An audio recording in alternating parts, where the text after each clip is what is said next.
అస్మద్గురుభ్యో నమః. వందే శ్రీరంగనాయకిం. नीलातुङ्गस्तनगिरितटी सुप्तमुद्योज्य कृष्णं पाराढ्यं स्वं श्रुतिशतशिरःसिद्धमध्यापयन्तीं स्वाचिष्टायां स्रजिनिगलितं या बलात् कृत्यभुङ्के गोदा तस्मै नम इदमिदं भूय एवास्तु भूयः.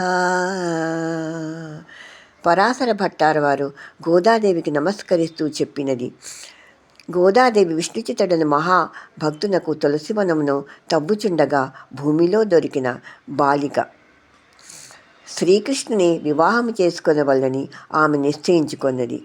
అందుకు పూర్వము గోపికలు కాత్యాయని వ్రతం చేసి శ్రీకృష్ణుని ప్రేమకు పాత్రులైనట్టుగా తాను